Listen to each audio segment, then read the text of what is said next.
Hello there. In the spirit of Black History Month, we want to talk about arguably the most important game played in the history of the basketball sport itself.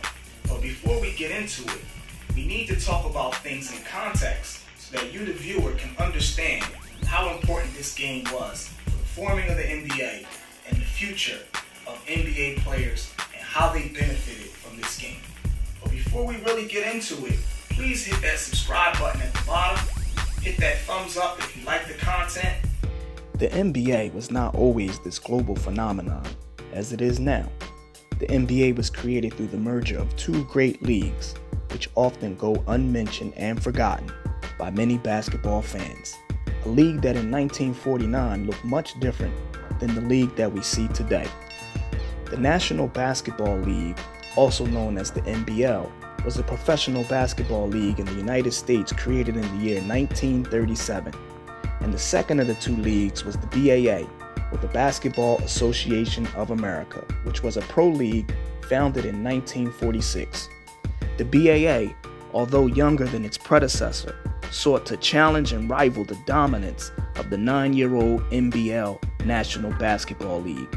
While the NBL held its games in small gymnasiums, the younger upstart BAA League played its games in large market arenas such as the Boston Garden and New York's Madison Square Garden. While the BAA established itself in bigger metropolitan cities like Philly and DC, the older, more established NBL participated mostly in smaller Midwestern cities like Fort Wayne, Michigan, and Akron, Ohio. By the 1948-49 season, the BAA had began to attract some of the country's best players. George Mikan, a 6'10" center and the most dominant force in either league, jumped to the new league along with the then Minneapolis Lakers and 3 other NBL teams. They all moved to the BAA, bringing all their star players along with them. George Mikan was an unstoppable man. In his only year in the NBL, George Mikan averaged 21.3 points, also winning league championship in his only 1 year in the league. After jumping ship to the BAA, he won 4 championships in his first 5 seasons with the BAA/NBA, also pulling off the coveted three-peat between the years 1951 through 1954. Mikan was the precursor for better-known centers like Wilt the Still, Hakeem Olajuwon, Shaquille O'Neal, and more recently, players like Joel Embiid. His influence can still be felt to this day, as he even has a drill named after him, known as the Mikan drill. It's hard to imagine now in the modern era, in a league dominated by the crossover dribbles and the step-back three-pointers, that the center position, also known back then as the pivot, was at one time considered the most important basketball position.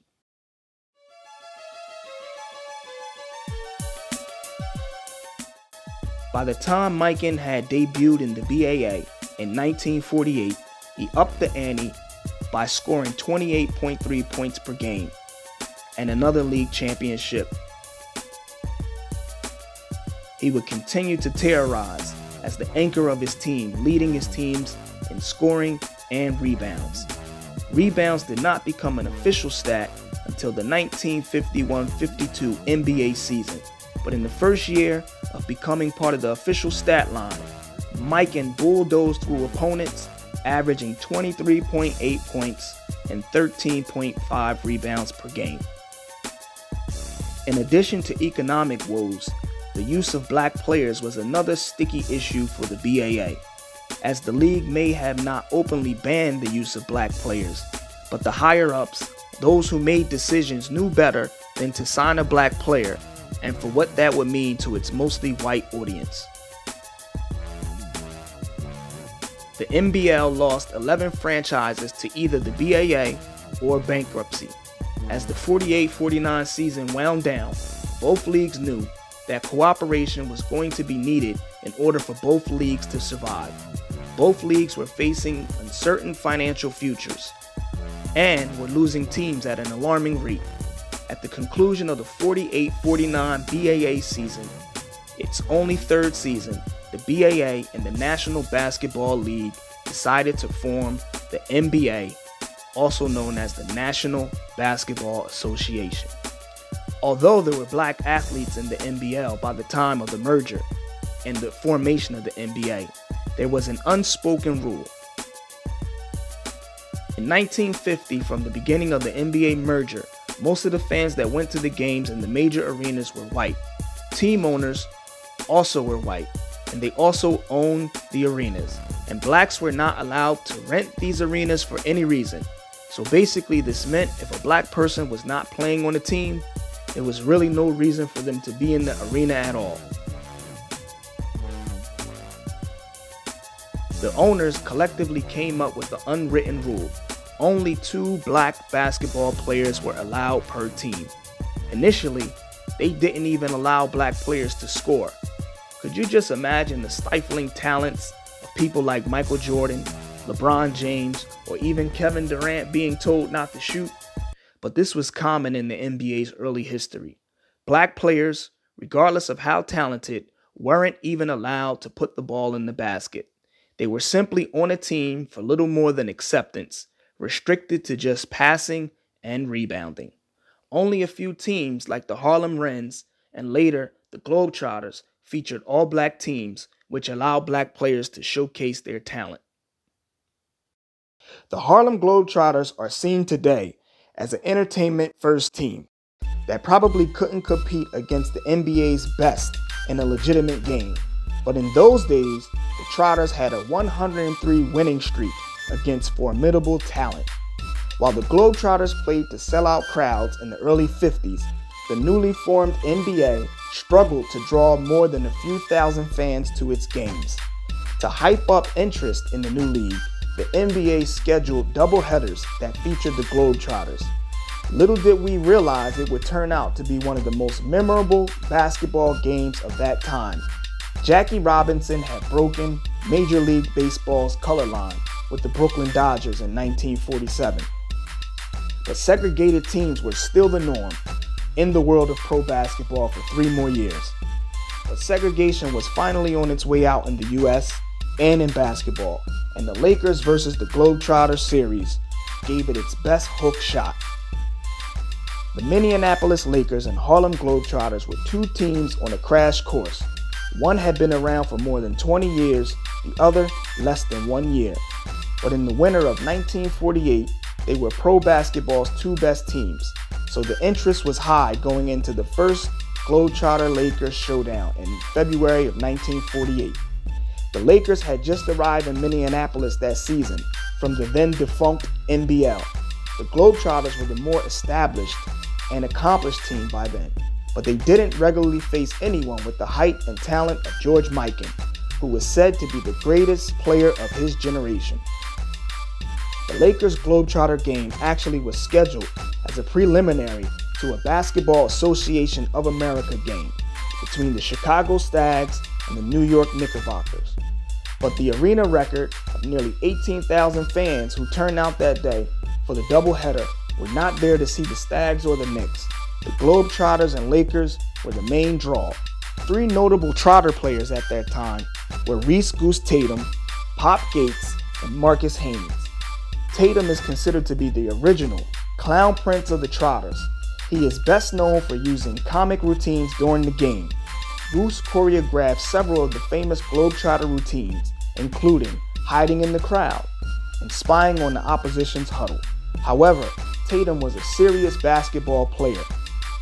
The Trotters also had Marcus Haynes, also known for his remarkable ability to dribble the ball and keep it away from defenders. It was reported that Haynes could dribble the ball as many as 348 times in a minute. Emma Robinson, Wilbert King, and Louis Babe Presley rounded out the Globetrotters starting lineup. Although the Globetrotters were skilled and talented, the Lakers held a significant height advantage. It became apparent that the 6'3" Tatum would be no match for George Mikan. The Lakers jumped out to an early 9-2 lead and held the 32-23 lead at the halfway point. Mikan had dropped 18 points, while holding Tatum to a lonely 0. With George at the pivot, the Lakers were virtually unstoppable. The Globetrotters' winning streak seemed to be in jeopardy, but that's when the undersized Globetrotters changed tactics and gave Goose Tatum the help that he needed with the strategy to double-team Mikan. Mikan only scored 6 points in the final 2 quarters and grew so frustrated he earned a technical foul.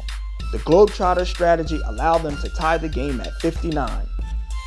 But the star of that Globetrotters show was Marcus Haynes. Once the Globetrotters got ahead with a 1-point lead, Haynes started dribbling out the entire 4th quarter. Marcus Haynes, arguably the best ball handler of all time, dribbled nearly all of the final 90 seconds of the game, as there was no shot clock during that era of basketball. Then, with just seconds to spare, Haynes dumped it off to Emma Robinson, who heaved the mid-range jump shot before the buzzer, and the Globetrotters had pulled out an amazing 61-59 victory. Soon thereafter, many NBA executives were finally forced to accept the fact that African American players could actually compete with the white ones. The push to desegregate basketball, which had been going on for years, was not fully actualized until the occurrence of this game. It just revitalized so many of us from the fact that it showed us what we could be, but we needed a chance. John Chaney, former Temple coach, who was then a black teenager in segregated Jacksonville, Florida, is quoted to have told one newspaper,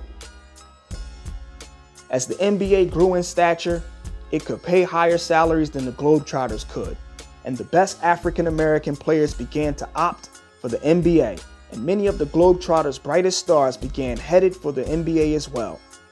The victories by the Globetrotters over the Lakers demonstrated the talent of African American basketball players at that time. In terms of the biggest moments, 1939 is probably the most significant milestone for African Americans because the first ever world champion of basketball was a black team. Those Laker vs. Trotter games definitely contributed to the integration of the league. In closing, it's hard to believe that only 60 years ago, black players were marginalized and treated so unfairly. Fast forward today, where the NBA is a multi-billion-dollar global phenomenon, where African American players make up roughly 74% of all players. The black athlete has come a long way in the history of America. It's hard to say what tomorrow will bring, but we hope that racism and discrimination can one day be a thing of the past. But until then, the black ball players and the black American athletes have a lot to be thankful for, and we are forever indebted and in gratitude to the people of the past and the sacrifices and the trials of the black athletes and African Americans and the white Americans who supported them and who helped to fight against Jim Crow, segregation, and racism in America, as well as all other parts of the world. Hope you enjoyed this presentation. Make sure don't forget to hit the subscribe button because it allows us to bring you meaningful and fun content. Thanks for watching. Stay tuned.